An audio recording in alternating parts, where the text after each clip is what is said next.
Welcome. You're listening to the Grow Ortho podcast, presented by HIP. This podcast is dedicated to orthodontists who want to stand strong in their market and be leaders in their community. Now, on to today's show.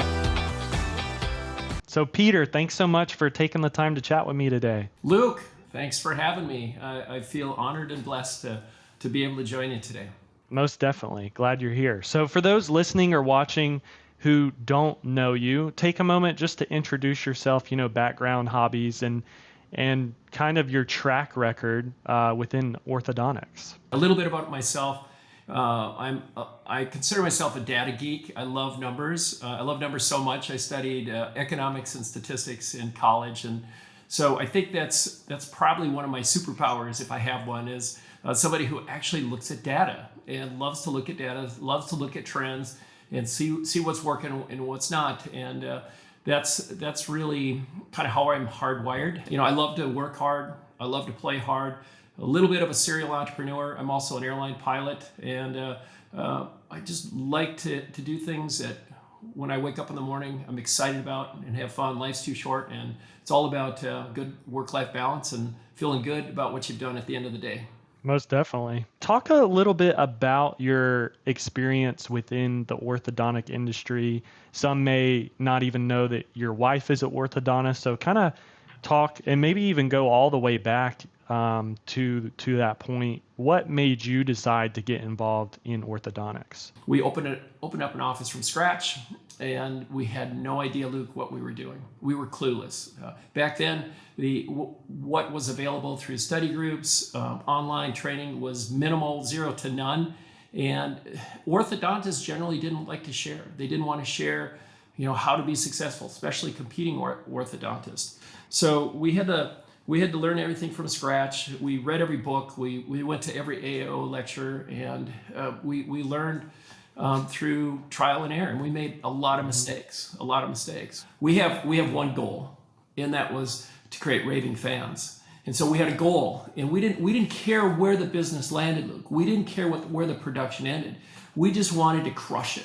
Over the last 20 years, we've opened a number of clinics, and we've built them up, we've sold them, and we've made a lot of mistakes along the way. And we've also learned a lot of lessons, business lessons on how to grow an orthodontic practice, and equally important, how to create good life balance and not to just make decisions based on profitability, but also identify what your goals are. What are your goals to work 3 days a week? How about 2 days a week? How about bring in an associate and have the work-life balance that is healthy for you. Now, with creating raving fans, I'm curious because I also see this in a lot of practices. The doctor has a vision and a goal, and he knows maybe why he became an orthodontist, but the team doesn't. There's a disconnect. Yeah. How do you get teams to really buy into, specifically for you guys, creating raving fans? What did that look like? The first mistakes we made when we opened up our clinic, because we didn't know anything. We didn't know anything about, how do you train an assistant? How do you do insurance? And so we hired on experience. And we're on the opposite end of the spectrum. So how do you get people aligned? To me, it's hiring the right people. Don't make the mistakes that I made early on in hiring, and hire based on experience. If you're going to hire somebody, I like to look at attitude and gratitude. Number one, I can't train somebody to have a good attitude or to have gratitude. It's not possible. I think it's ingrained. And then the third one would be great work ethic.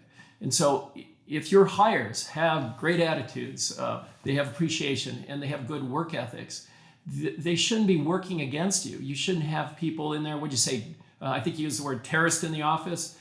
So as a business owner, you're responsible for that. You're responsible for making the good hires, and you're not going to be perfect.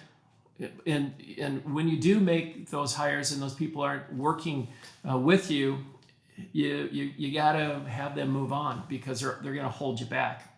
Yeah, for sure. I mean, even tying it back to HIP, we went through the same journey. I think we've got 32 team members now. Well, I'd rather hire somebody, who doesn't really know anything, about marketing, but really aligns with our vision and can learn and has a good work ethic and, shows up and wants to show out. So back to, creating raving fans and getting everybody aligned. It's once again, if you don't have a good foundation, which is ultimately, the integrity, the honesty, however you want to say it, the work ethic of your employees, good luck. And that's always a hard call. The other part about this is you may hire some really good people, and we've done this before where we've hired assistants and they've just been the sweetest people, and they fit in with the culture, but they have bad hands, or they cannot do adjustments and the time needed. And those are really tough calls as a business owner. Letting somebody go who is actually a decent person, but they're not making the grade. The flip side is you can hire somebody off the street who has, maybe from another orthodontic office, and they've got 20 years of experience, and they get into your office, and even though they have the skills and the experience, they're not a culture fit. Those folks are always easier to let go if they're rocking the boat. But once you establish a good foundation, then it's really up to the doctor. How is the doctor accountable for their team's performance? When you start asking that question as a doctor, it's a mind shift. Okay, because once the doctor realizes that they have the biggest influence on their employees' success, they have the ability to make changes. After you have a good foundation of employees, it's essential to have a great culture. And culture has been the buzzword for the last 10 years. Everybody talks about culture. You got to have a great culture. What does that mean? It's an enigma. And until you've experienced an amazing culture, you have no idea what it is. I participated in a 3-day boot camp with Zappos. This is when Tony Shea was running the company. And Luke, I honestly thought I was a good manager. I really did. I thought I was a great leader, and I was humbled because what Zappos is doing, or the level of culture they have, was nothing I personally never experienced. They put me in their call center. I spent half a day working alongside their call center. I worked in different areas. It was a personal transformation. But one of the biggest things I did was I took accountability for their failures. And the moment I did that, we started to change our culture. Yeah, so culture, like you said, I mean, it's a big buzzword. I think you're right. A lot of people have no idea what it is until they experience it. How did you install, build, and cultivate the culture in your practice? Basically, what we did is we started with a leadership team. I think every office needs a leadership team. As a doctor, you do not have time to train and develop every one of your employees. Your most effective time is obviously treating patients. As far as developing your team members, it's the most effective use of your time is to identify strong team members that can have leadership roles in your position. And so in our office, we break up a leadership team where we have a scheduling lead, a financial lead, a clinical lead, a sales lead, a marketing lead, and then we do weekly development. So once a week, the doctor will sit down and we'll have an hour meeting where 30 minutes of it, we talk about culture. We talk about how can we be better leaders. Just take ownership of the failures and give credit when credit is due. Now, there is no magic pill from my experience in just creating a wonderful culture. It's a process, and it requires weekly development. So if you're developing your team's culture and also their skills along the way over a 6 month period, you're actually going to see really good strides in improvements in your culture. Hey, it's Luke at HIP, and if you're listening to this podcast, then I'm assuming you're an orthodontist or a dentist who would like to grow your practice faster and easier. This ebook, Orthodontic Success Secrets 2.0, has been downloaded by thousands of doctors across the country. And really it goes through the key components to automate your new patient process, from scheduling, from contacting leads, best time to contact them, when to contact them, how to contact them, and even how to take a lot of that work off your team and have it done in our tool, Practice Beacon. So if you'd like to learn more, go ahead. If you're watching on YouTube, just click in the description. But if you're listening on iTunes or a podcast platform, you can click into the show notes and claim your copy today. Going back to accountability, how is the doctor accountable for their team's performance? So obviously culture, we talked about that. We talked about leadership leads, having weekly one-on-ones and development with them. How do they hold their teams accountable within each department? Well, number one, as a doctor, for this to work, the doctor has to hold themselves accountable for the leadership's success. So if a leader within your organization has the right training, the right support, the right coaching, they're going to succeed. The doctor has the biggest influence on your leadership team to make sure that they have training, number one. And number two, that the expectations are very clear. For example, if your clinic's goal is to be on time, 98% of the time, that's a very clear goal, and it's an easy metric to track looking at the schedule. When the overall team is not making that goal, we sit down during our leadership meeting and we're going to identify areas that the office is not hitting the goals. And as a team, as a collective team, our leadership team is going to identify why. And if we're constantly looking at little metrics within the office, everything from running the schedule on time to Google reviews to, if you want to call it, conversion rates, and we're breaking it down on a weekly basis, it doesn't get away from us. I think what you're talking about, Luke, here a little bit is keeping score. I love keeping score. As I said earlier, I'm a data geek. And the cool thing about this is if any orthodontist out there is using any major orthodontic software, this data is at their fingertips. If you're keeping score and you're keeping score on a weekly basis, things don't get away from you. Your team is, the moment you start keeping score, your team starts performing at a higher level. If you're not keeping score as a doctor, the employees are going to work at the standards that they're most comfortable with. However, if you have certain metrics in place and the employees are trained to perform at that level and you keep score, the team members will perform at a higher level. I think there's a book that specifically talks about keeping score, the 4 disciplines of execution. Have you read that book?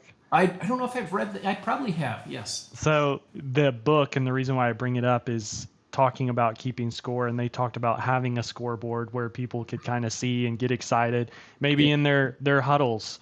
Yeah. You talked about meetings, you're talking and you're getting the team excited about creating raving fans or hitting a specific target.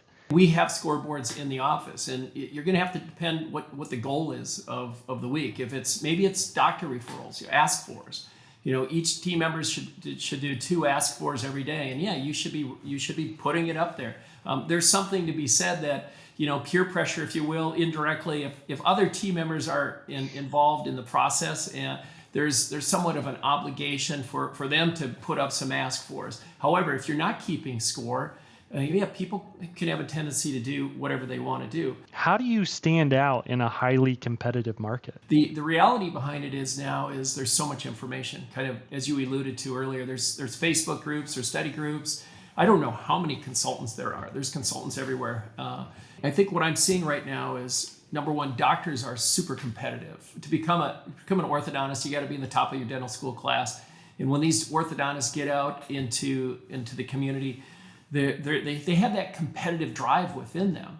And what I'm seeing is most orthodontists are eventually using the same consultants, or they're involved in the same study groups. And the challenge with this is, how can you differentiate yourself when your competitor down the street, your biggest competitor, is using the same consultant, they're using the same ad agency? I think orthodontists have to be, a little bit clever, and they need to understand their competition.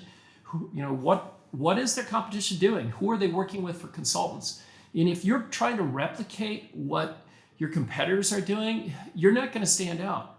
If you want to stand out, you have to do better. And so one of the things we figured out around this time is like, okay, if we want to stand out, we have to elevate. We have to work with service folks, so like HIP and other brands that are doing things differently and performing at a higher level. Otherwise, in my opinion, all you're doing is you're putting yourself on the same playing field. If you're not at that playing field yet, and this is a beautiful thing about using a consultant, if you're going new into a market, new orthodontist, a consultant should be able to get you up to speed fairly quickly. Okay, but if you really want to dominate your market, you're going to have to step up your game and work with folks that are not helping your competitors.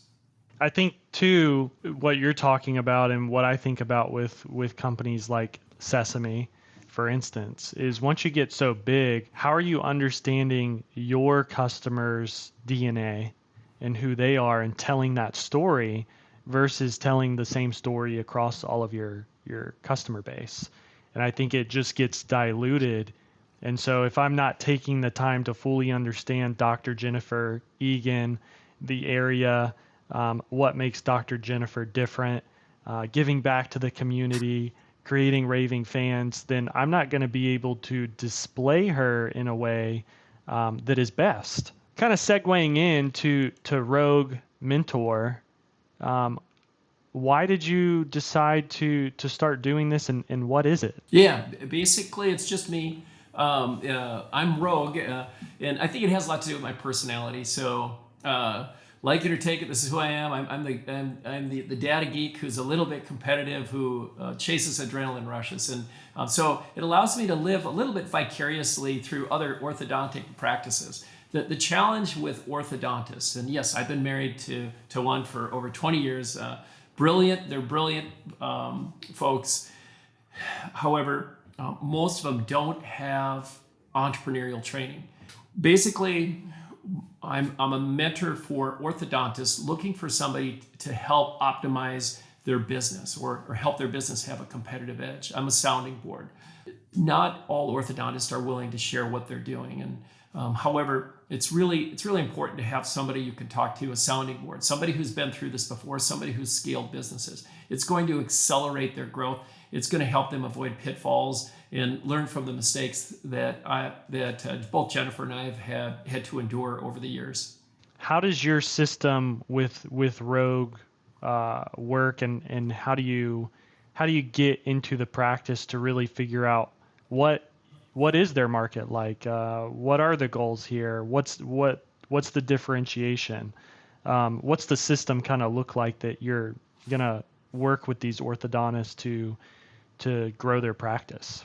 Yeah, numbers speak for themselves. Numbers never lie. And as I mentioned earlier, every orthodontic software system has all of the data needed to really analyze a practice. You can look at, as we talked about some goals earlier, are they running their clinics on time?